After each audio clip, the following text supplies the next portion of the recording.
Hello, everybody, and welcome to this webinar. I think most of you know me or know of me or saw my name on the invitation here. So I'm Ann Orton, a long-time member of the Meyler Campbell faculty. Just a few admin points, because this is being recorded as a webinar and because it's on the webinar system for Zoom, you won't be able to see yourselves on this one. But you'll hear and see the contributors as they speak. And we invite you to submit any questions, because there will be time for questions and answers later on the Q&A function. So you should be able to find that. You've probably had enough practice already, so I hope you're able to do that. And we will have time for questions later. And if we run out of time, we'll do our best to answer those questions in some other form. So welcome to what is the second webinar for the Magda Campbell community, run in conjunction with Cancer Research UK. And thanks to everybody for joining this.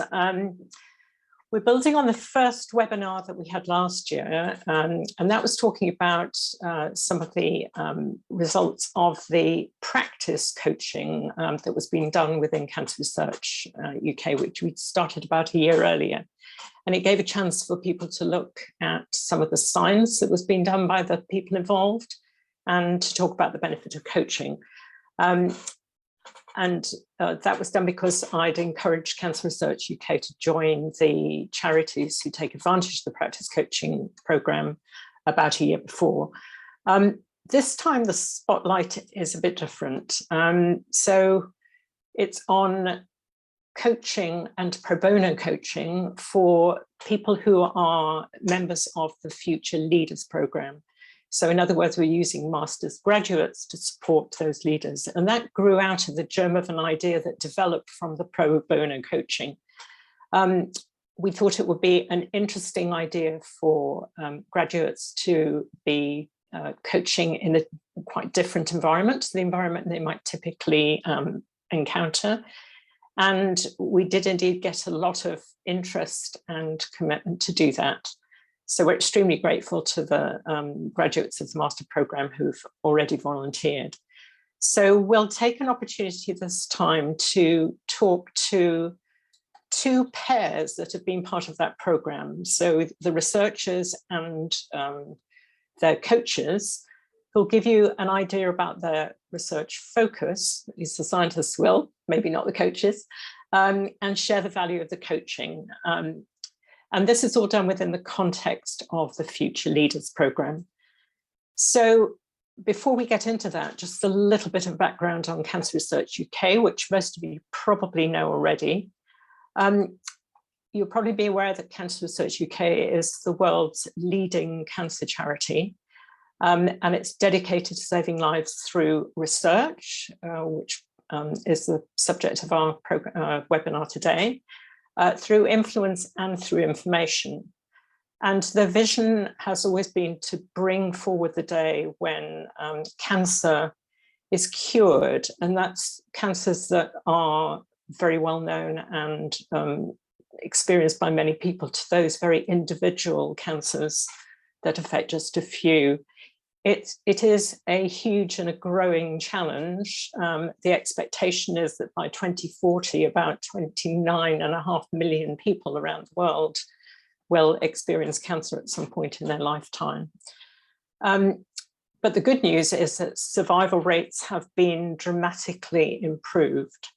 So in the last 40 years, that's doubled. And today, about half of those receiving a cancer diagnosis will survive for at least 10 years. And that's an amazing change from the way it was.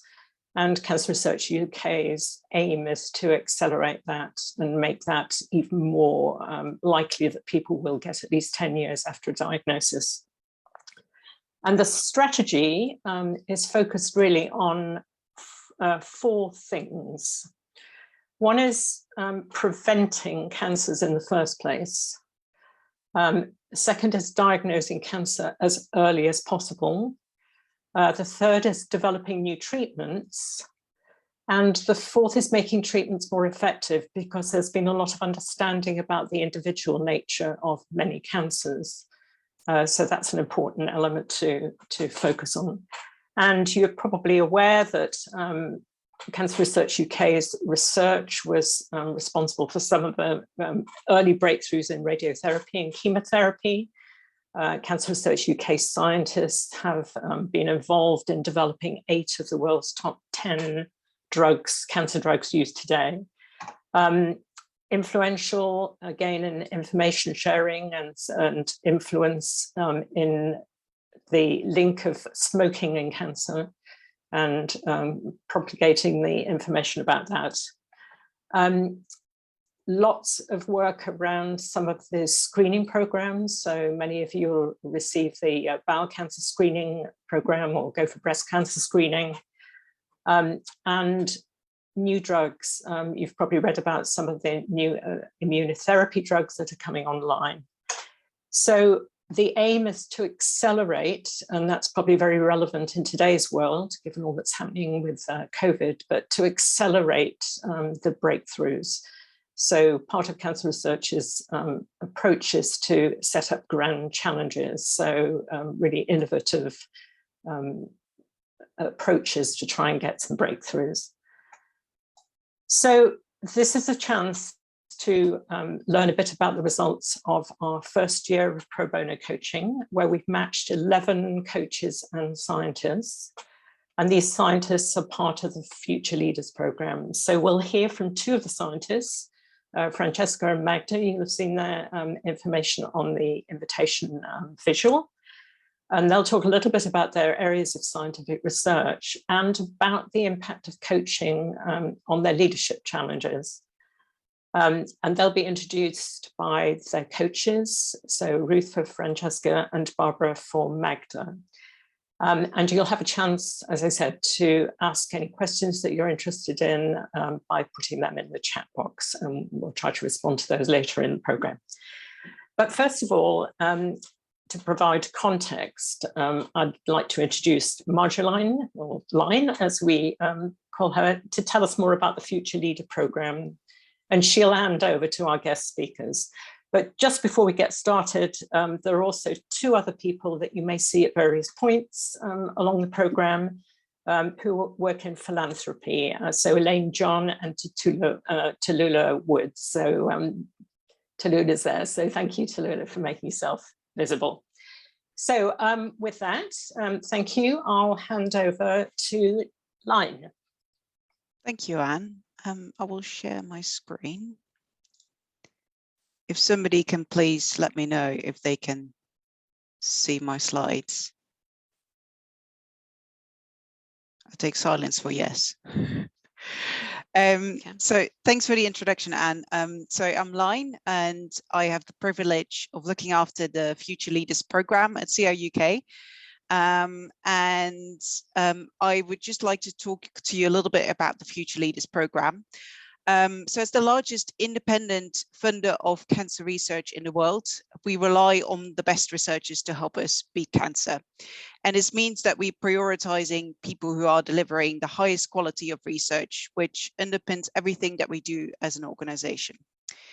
And as many of you know, the CRUK Future Leaders program aims to develop our future cancer research leaders by attracting, developing, and retaining the best and the brightest scientists, and supporting them throughout the course of their careers. We believe that it's absolutely vital for our junior researchers to receive more than just our funding to conduct their research, and that their careers should be supported in a holistic way. So one important aspect of this is, of course, the pro bono coaching that some of our researchers have received from the very generous Meyler Campbell community, which we know has made a real positive impact on people's research careers and their leadership ability. So I would like to take the opportunity now to thank you all so much for the support that you've given our researchers so far. We at CRUK, and of course all of the researchers that we support, are incredibly grateful for this. So thank you very much. So in the previous webinar that some of you may have attended, I mentioned our dedication to help create a positive, diverse and inclusive research environment that allows all the brilliant minds that we are supporting to flourish and to progress. And we know from our diversity data that we've published earlier this year that there is a real need to diversify the researcher career pipeline, as it showed large discrepancies between the number of awards held by ethnic minorities and white researchers, and between women and male researchers. Despite the funding cuts that we unfortunately had to make due to COVID, we want to ensure that equality, diversity, and inclusion remain a priority when developing our future cancer research leaders. So alongside this diversity data report, we've also published an EDI action plan. And a really important aspect of this plan is dedicated to career support and development to enable all the researchers that we are supporting to realize their potential to beat cancer. And it means that we need to tackle this at all career stages, which includes actively attracting people into cancer research, making it an accessible career for everyone, particularly those from underrepresented and disadvantaged backgrounds, and also to retain these researchers throughout their academic careers.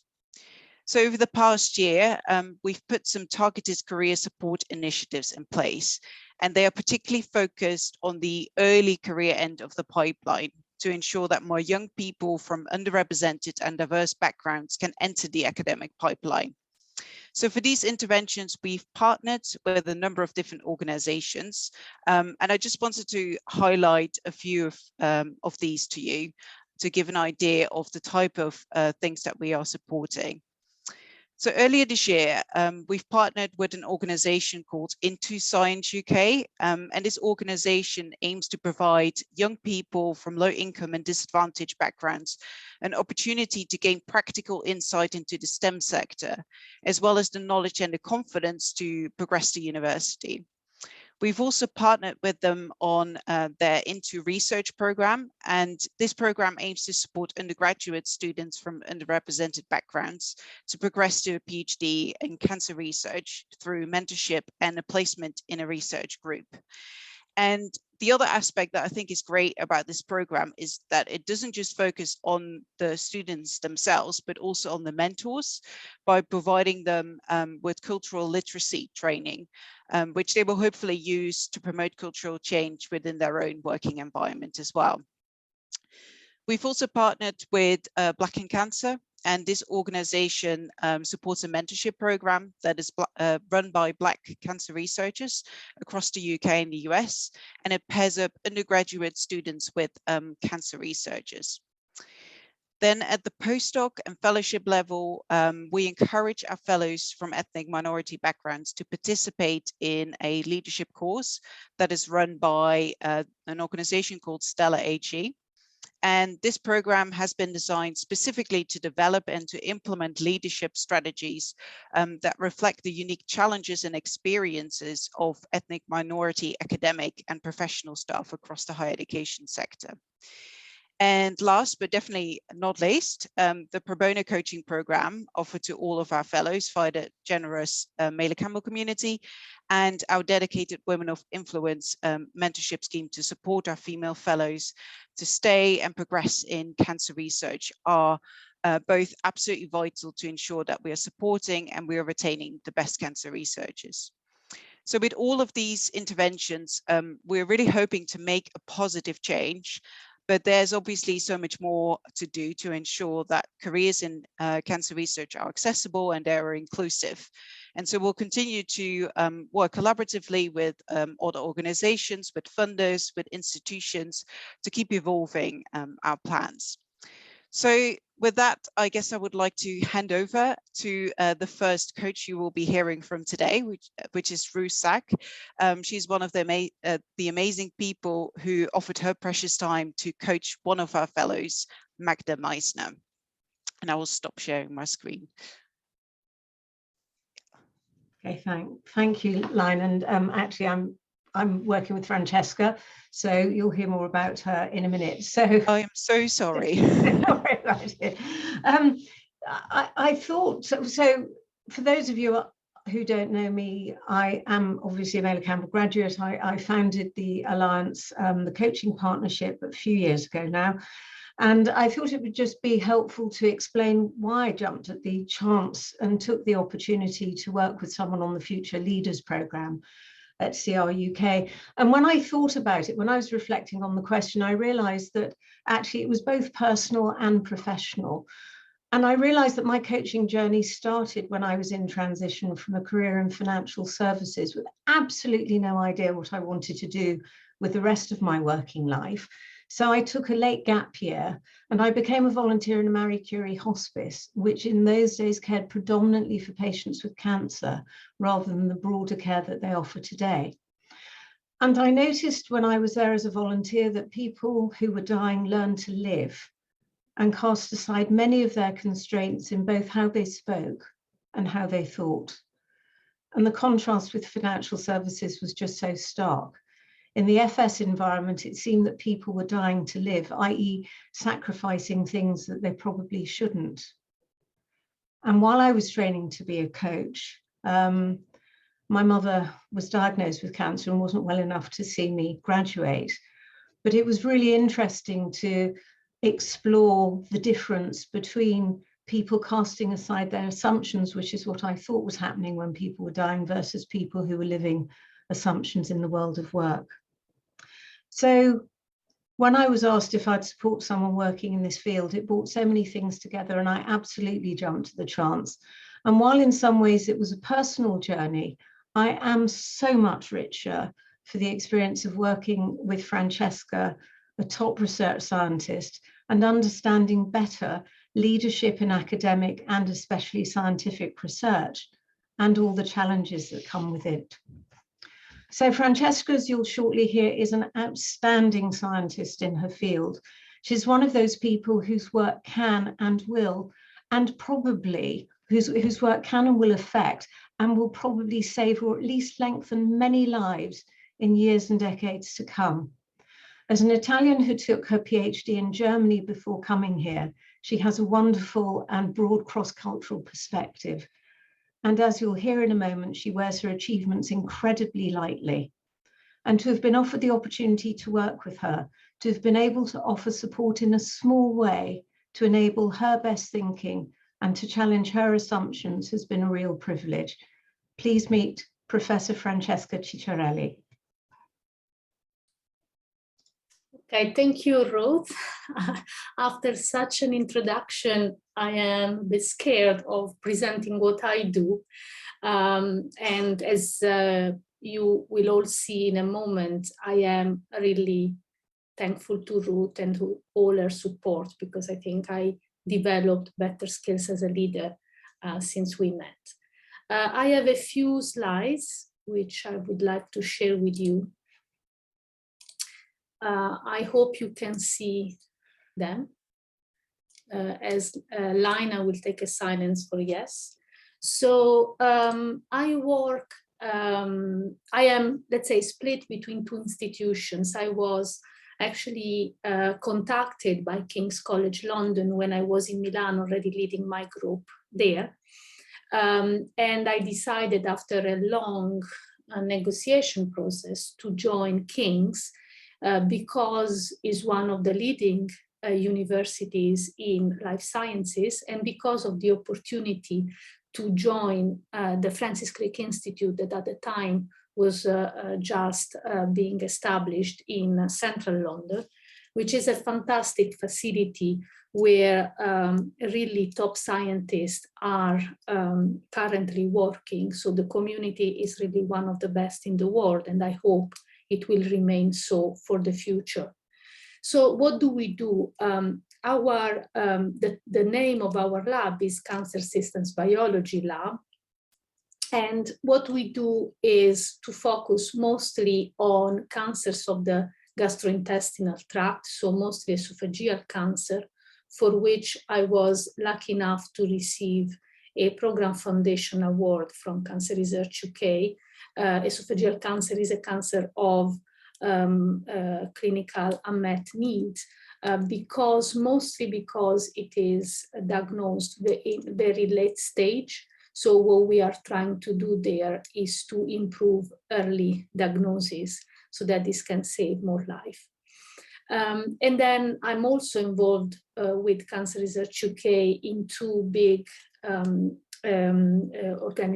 big institutional grants, which are the Cancer Research UK King's Health Partner Centre and the Cancer Research UK City of London Centre, where I lead one of the team, in particular the Cancer Evolution team.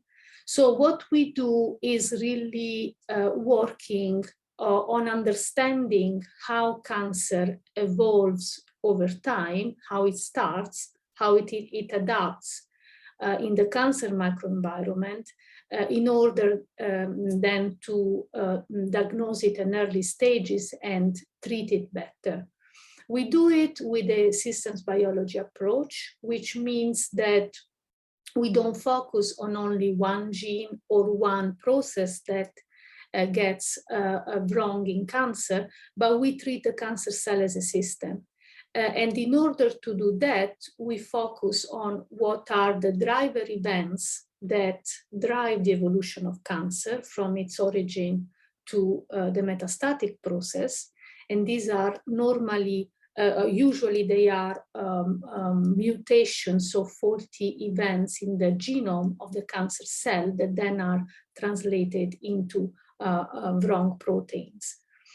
We do it by using a patient level approach, which means that we predict which are the driver genes in each individual patient. And this is helpful because then we can tweak the therapy in the individual patient more than using one therapy for all.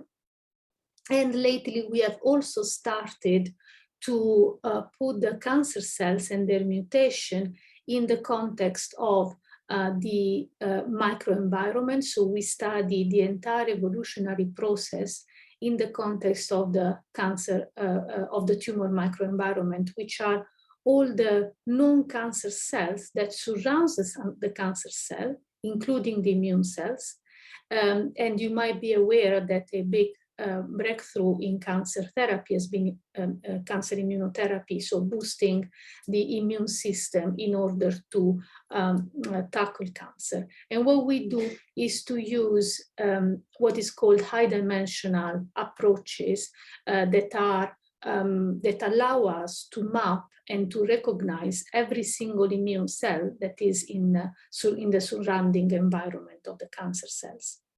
In order to do this, we are a very heterogeneous group of people, meaning that we need the best talent from all over the world. You can see these are representative flags of our nationalities.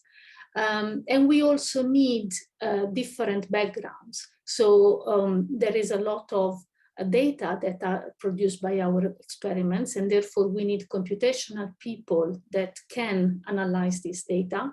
We need mathematicians in order to build models to predict the response to therapy of the single patients. Obviously, we need biologists to then validate in the lab our hypothesis, and we also need clinical fellows because in order to put our results in the context of the patient benefit, we really need also people with clinical expertise. So you see, we are dealing with a lot of different cultural and scientific background. So what is my personal experience with coaching? I have to say that I've been always quite interested in my personal development as a leader because we are trained as scientists all our life. And all of a sudden, at a certain point, we are responsible for people. We are responsible for ourselves. We are responsible for the funding that charities such as Cancer Research UK give to us. And we are also then responsible to deliver results. And so I started very early on with several courses, I have to say, that I've taken over the year. First as a junior group leader when I was in Milan. Then as part of the CRUK faculty, I was offered to take a leadership course here at the CRUK. And as part of this course, there was also the opportunity to have a coach, which I had. And this was before the lockdown and partially covering the first lockdown. And it was highly beneficial So when this ended, and then CRUK approached me with this opportunity to join this pro bono Meyler Campbell, offered by Meyler Campbell, I immediately accepted, and then I met with Ruth, and I think from my part, but I guess I can say also from Ruth's part, there was really a very empathic meeting, which was highly beneficial, because I think empathy is part of a working relationship between the coach and, in this case, the PI, the group leader. So why do I think I need coaching, and I would like to continue in this adventure? First of all, because, as I said, I have a multidisciplinary team, and it's not easy to communicate with them and to facilitate the communication between them. So I really benefit from talking with someone which is external to my group that can then see things in a different perspective. Then I have a quite complex arrangement. So I am part of two faculties, one which is a big university college where research is absolutely important, but where there is also a teaching component to it, and also is much more complex as an organization as opposed to CRUK, which is obviously a big research institution, but is much smaller compared to a college. And so dealing with both institutions sometimes can be challenging. Then I am also at a point of my career where my seniority is growing. So I started my first grant with Cancer Research UK as a reader, and now I am professor. And so sometimes this is challenging, is probably even more challenging for a female, probably even more from a non-UK female. And here there is the multiple cultural component, which is not only in my group, but is also my cultural background, which is different from the background where my career is actually developing. And so having someone like Ruth, which is a very good listener, but is also giving me the opportunity to explain and crystallize in my mind what the problem is and what I want to achieve, I think it has been really super, super helpful. And with this, I hand over to Barbara Kearney, who is the second coach on the program. Yeah, thank you, Francesca, for that. So to introduce myself, my name is Barbara Kearney. I'm based in Munich, and next to, of course, also being a Meyler Campbell graduate, I run my own strategic consultancy where I advise leaders in the organization around change management with a focus on people. I also coach leaders one-on-one and do a lot of team coachings. And yeah, almost exactly a year ago, we had a similar session that I attended, and I was really inspired on various levels. We had a gentleman scientist speak about his research on melanoma, and that really hit close to me because it runs in my family. My mom passed away from it way too early. So just listening to what he was doing, the research he was doing to maybe be able to have those markers already when you take blood. Sorry, I'm not a scientist, so forgive me for just using very simple language here. I thought, wow, how inspiring, and to hear that, he's growing his team similar to what Francesca just said, with various scientists that he needs all around the world. And I just realized that, we need to underline this value of coaching outside of the business setting we're usually connected to, right? Especially seeing this whole pandemic is so important. The work that researchers and scientists are doing, they're really making a difference and making progress for us as a society. So it's really about what can we offer as coaches as, again, Francesca, you said it so nicely, transition in their career. How can they work together as with teams, have the leadership skills that they need, that maybe they never were taught or had an opportunity to learn, how do they talk to the different stakeholders, whether it's people, from the grants, from the pharma industry, etc. So for me, it was what can I bring to the table? And I met Magda also a year ago, and we started going on the journey together, and it was really about empowerment, right? The importance of empowerment, offering strengths audits, and sort of see how can scientists overcome their personal challenges, and also limiting assumptions that are there. And I'm very happy to also introduce Magda today. She's a cancer research UK clinical trial fellow at the Center for Trials Research at Cardiff University.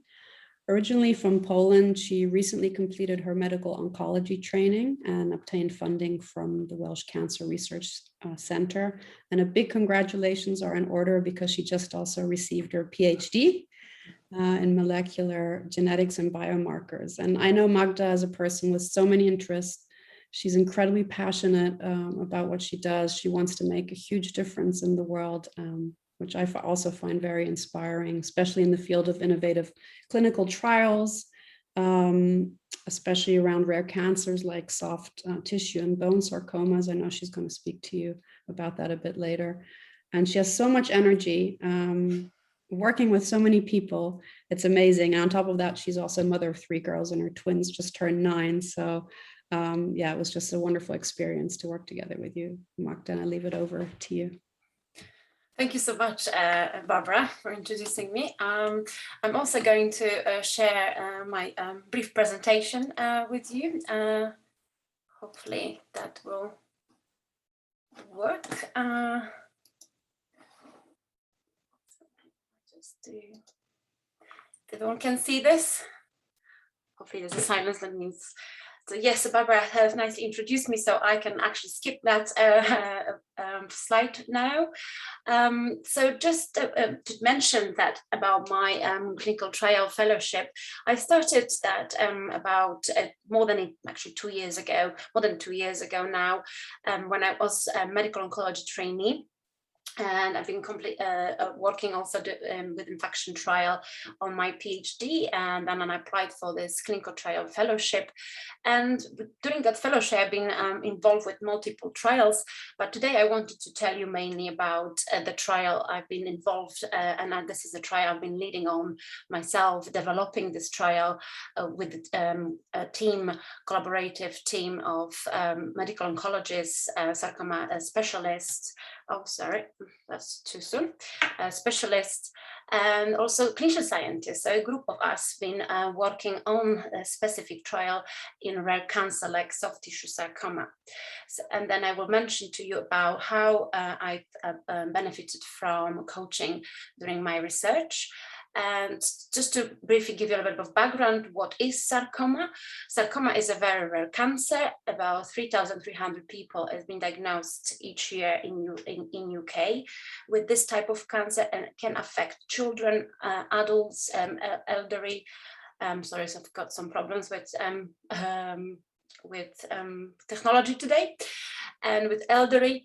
And can originate from different tissues in the body, and that's what sort of complicates this. Sorry, it's just been complicates this cancer. Unfortunately, it's because this cancer can develop from different connective tissues like muscles. Tissue like fibrotic tissue, like fat tissue, and can actually develop anywhere in your body. Could be in your limbs, could be in your abdomen, chest, and head. And it's about more than 50 subtypes of this cancer, which adds to complexity of treating it. And can be difficult to treat this cancer. It's easy when it's localized and is visible on the limb, when it can be easily resected, and with some additional therapy, patients can potentially be cured. But unfortunately, when this cancer spreads to other parts of the body, when it spreads to lungs, the prognosis is very poor. Median overall survival is about 16 months. And only we've got few systemic therapies currently available for this type of cancer, and is mainly chemotherapy, where response rate is about 10 to 40%, depending on really on the subtype of the cancer of sarcoma. And that thing has really changed for over the last 30 years. So this is really an ongoing problem with this cancer, and is really ticking the boxes for all unmet clinical need cancers. Over the years, genomics has exploded in terms of development and sequencing, and new targets has been identified, and also new targets been identified in sarcoma. About 20 to 30% of new genetic alteration been identified in sarcoma, and currently there are new drugs to target this specific genetic alterations, and they've been used in different cancers, but not necessarily in sarcoma. So our team is trying to do really introducing this new treatments to this type of cancer. We really want to make sure we can push research forward and move to these new developments to rare cancer, not just in common cancer. And the challenges we coming across, as Barbara mentioned, that talking to stakeholders, being researcher, we're not really used to talking to industry and business people. And actually, that's what we've been discussing. How can I, sell myself? How can I actually introduce this concept to pharma when it's to the rare cancers, when sometimes they're not really familiar, sometimes they don't know what it is, and how to change their focus from common cancer to rare cancer and start getting more treatment options for these patients. It can be really challenging.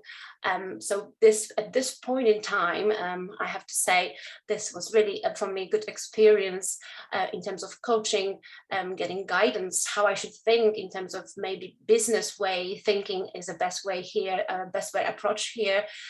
Really, I've improved my game here in terms of communication of my research to industry, also communicating my research, my communication skills, building my confidence.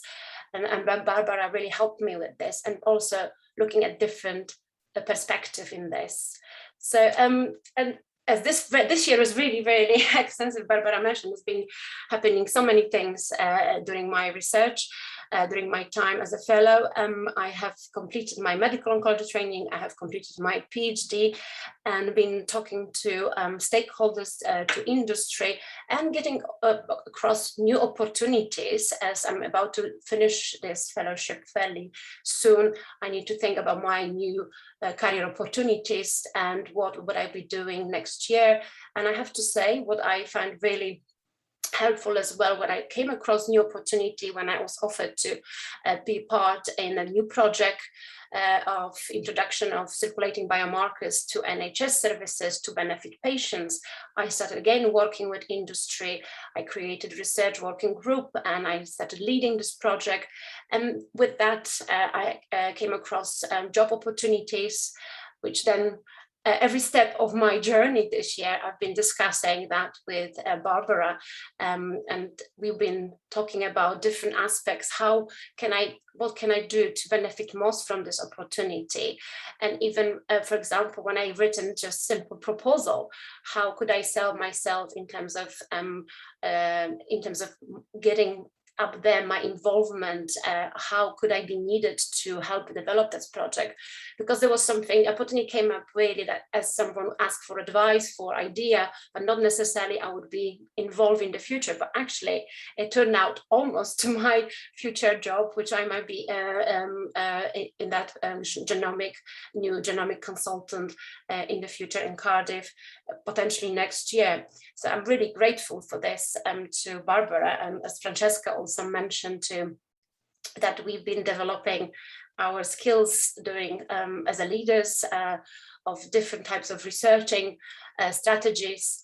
But I felt like I needed that sort of different perspective at each step, especially this year was really crazy year, I would say, and needing sort of every step I benefited in terms of my communications with industry, in terms of strengthening my position as a clinical researcher and developing my leadership skills, my style, and thinking about my future opportunities as jobs, really in improving, and how can I benefit most, how can I sell myself, and how can I improve in terms of myself and my team, and how I can work better with the team when you're leading really senior people, more senior than yourself. So that's really from me. Thank you. And I'm really happy to answer any more questions, to go in more details in terms of what we've been doing with Barbara over the last couple of months. And I think Lane is coming now to, I stop sharing now, to talk to you more again. And Anne? Yes, hi, thank you so much. Those presentations were just so inspiring. It was great to hear from the coaches and the introductions, but it always blows me away when I hear about the science and the focus and so on. So this is the time when we would encourage you to ask questions. At the moment, there aren't any open questions, but please feel free to fill those in on the Q&A. So I had, with a little bit of warning, posed a question for both the coaches and the scientists.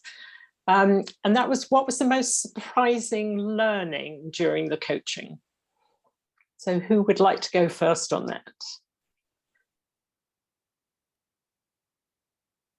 Magda, do you want to have a go at that? I think Francesca wants to. Or Francesca first. You go first. I don't know whether it was a surprise, but what I really benefited a lot is to explain to someone who is an experienced coach, but is not an academic, so doesn't know how the system works, to explain to her what my issues were, helped me to clarify them in my mind. Because sometimes I see a problem, I also see where I want to go, but it's not entirely clear in my mind. So explaining this to Ruth, who does not necessarily know how academia works, was really, really helpful.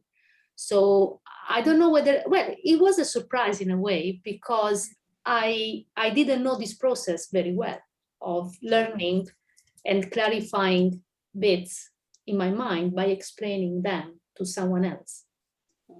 That's great. Thank you, Francesca. And Magda now? Yeah, I think that's, but for me, there was first time experience with coaching, and I have to say that could be also surprising. I wasn't sure what to expect as well, but I think it gave me different perspective. And I think we've been meeting quite regularly, sometimes every 2 weeks or every month with Barbara. And I think every time I kind of stopped, and I just needed to think and explain what I've been doing. And then, like Francesca said, we have to sort of evaluate what we've been doing and planning what to do next.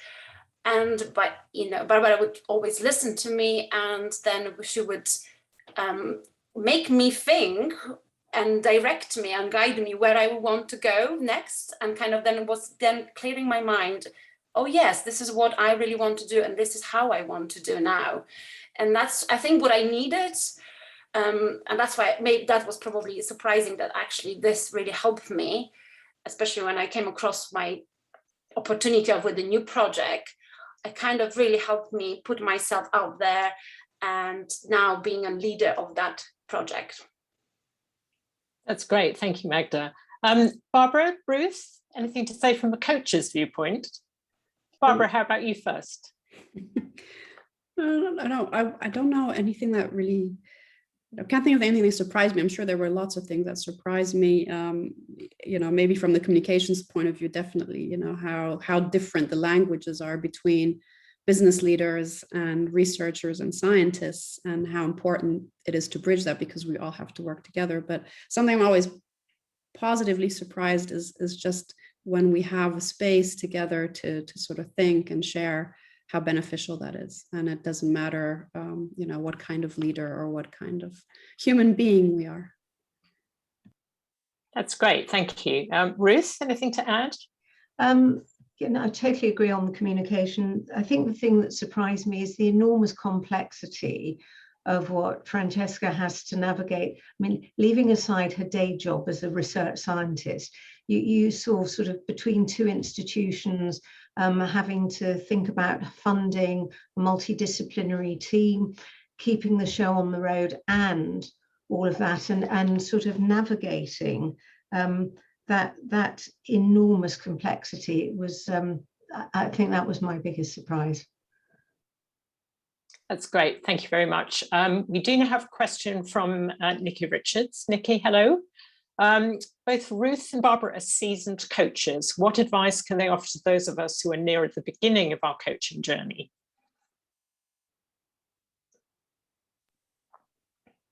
Barbara? Trust the process. Trust your process, go with your intuition, go with the flow. It will just happen. Yeah, that's great. I wouldn't add anything different other than trust yourself, and understand the role that silence plays in coaching, because we've all been trained to fill silence, and I know that gets knocked out of you very early in the Meyler Campbell training.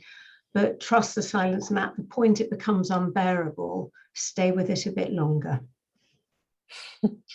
That's a good one, Ruth. So at the moment there are, just got another question, I think. No, that's answered. So let me ask another one on my list. What do you think is the long-lasting impact of the coaching? So that's really for Magda and Francesca. Magda, do you want to go first? I think my leadership skills, I know there are different types of leaderships and different sort of people that having different skills. But what Barbara made me realize that, as a woman, we can, and, don't have to be really a very confident woman to be still a good leader, and listening and have different style, which I think that's what I loved it. And actually I want to continue and being like different style, my own style, but in the leadership. And the other thing is what I think will last with me for a long time in terms of working opportunities. What I really now remember forever would be that I'm not going to a job to be interviewed. I'm the one who's interviewing people. So I will remember that, because I think that changed my perspective as well. So when I want to work somewhere, or I want to go into specific, industry or university, I want to know it's about me. I want to know if I want to work there, and I want to feel, and it's important for my life and for my family if I'm going to be happy in my future job. So it's not just one way when the people interviewing you, but actually I need to interview them to make sure I'm going to be in the right place in the future. And I think that's going to stay with me for a long, long time. Thank you, Barbara. That's fantastic. Thank you, Magda. Francesca? I think for me, there will be many things, because this relationship with Ruth, together with the leadership course, I think they helped me to grow as a leader.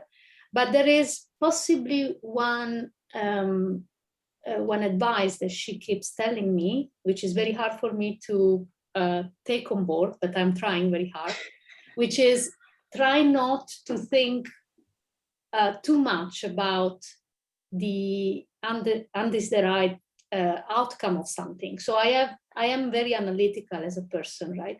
So I like to think all possible scenarios in every aspect of my professional life as if they were experiments. And so sometimes I spend a lot of energy to think what I will do if something doesn't go according to plans. And this is a waste of energy. So probably I'm trying to learn to get there and to think about what I would do if things happen more than before they happen, which I'm trying, Ruth. So I think this is what I'm trying to to take with me for a long time. That's fantastic. Thank you. Line, I think you had a specific question you wanted to ask. Yeah, I have a couple, well, a bit more than a couple, but I will start with a question for the coaches. So I guess I was wondering, what do you think was so unique about coaching a researcher? How was it different from the type of people that you would normally coach? And I guess what was the most rewarding of it? Sorry, there's a lot of questions in one. I don't know who would like to go first. Ruth? Thanks. Yeah, I think Barbara referenced it. It's when you work in the business world, and as I said, I come from a professional services background. It's much more regimented, ordered. There are processes that I understand, possibly because I was part of it for a long time. The thing that's so different is just the inputs and as I said earlier, the complexity that Francesca and I guess Magda are dealing with, that it's not only delivering research, but it's raising funding, it's running teams. And, you know, I'm sure, like me, Barbara's worked, as you said, a number of CEOs and teams who have reasonably complex things to think about and deliver, but they're not dealing with so many multifaceted aspects of it themselves. They have specialists who report to them and they have people who can do. And I've just been absolutely amazed at Francesca's ability to manage everything. And you know, it's huge demands and it's enormous pressure. And what's been special about it? Just a glimpse into a world that I knew so little about. And as I said earlier, just to make a small difference to someone who can make a real difference to the world. That's a great answer. Thank you. Barbara? Yeah, I don't think I can top that, and I totally agree. You know, it's really the complexity. It's about, you know, really seeking out yourself, you know, what else is out there, who else can I connect to? It's you know, in a corporate life, things are much better structured, put it that way. So it's the complexity, it's you know, and you really are making a difference to society, which, you know, I just didn't just realize that then, but every time we talked, it was like, wow, you know, this is much different from, you know, we're introducing a new strategy. So yeah, and I guess for me, just being able to you know, be there for you, Magda, as a coach, and however small that may be, but if that, you know, helps make a difference for you, and that you go and interview for yourself now, then that's great to hear.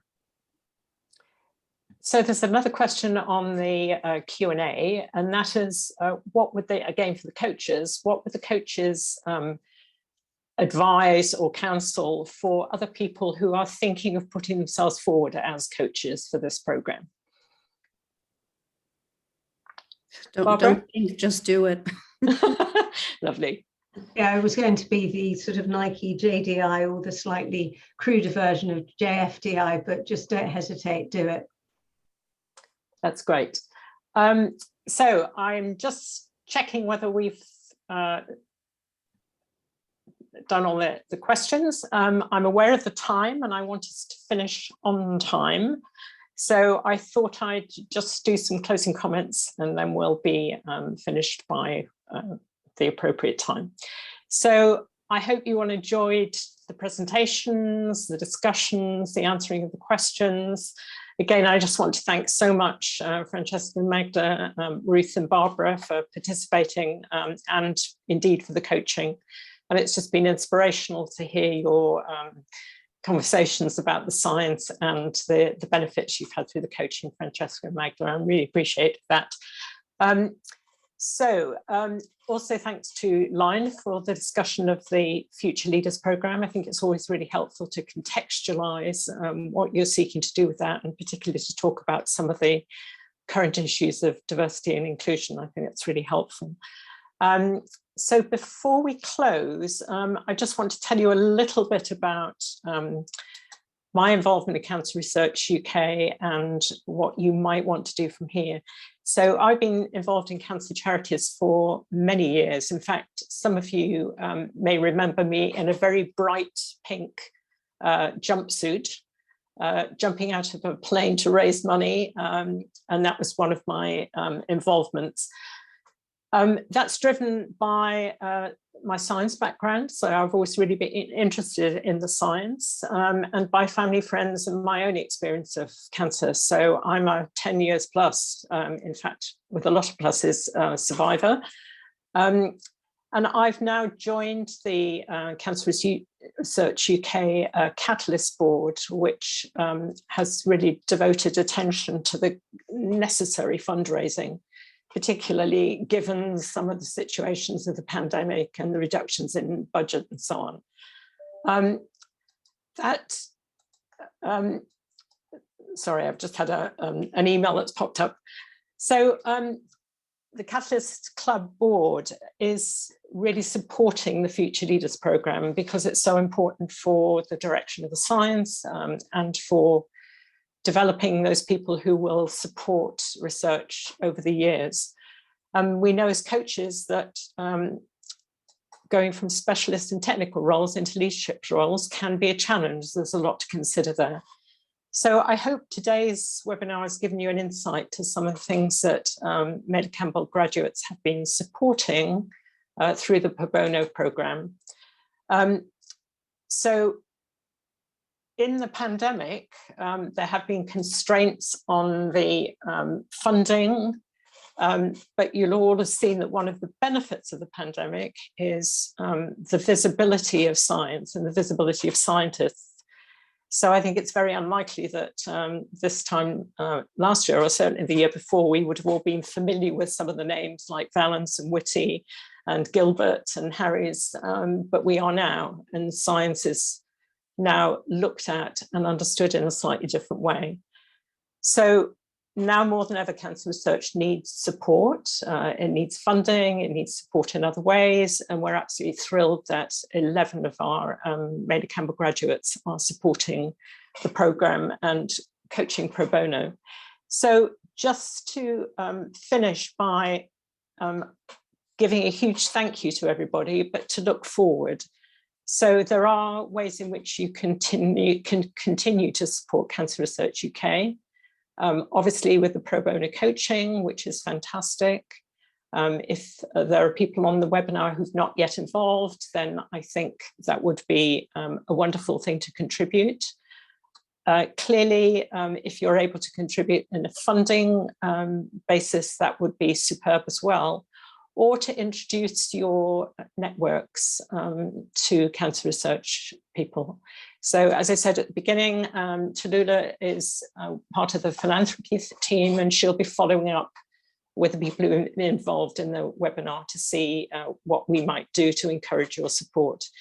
But again, in closing, and I think I'm very close to the end of this, just to say thank you again to our excellent speakers. It's just been amazing to hear from you all. To hear your enthusiasm both for the science and for the coaching, and to hear the benefits of the coaching. So a massive thank you to everyone for committing their time. A massive thank you to those of you who've joined us to hear more about the programme, and to all those people at Cancer Research who've supported us on the technical side as well. So again, many, many thanks to you all. There will be an opportunity to review a version of this at some point. So again, thank you. Continue with the wonderful work that you're doing. I appreciate that. Goodbye, everyone.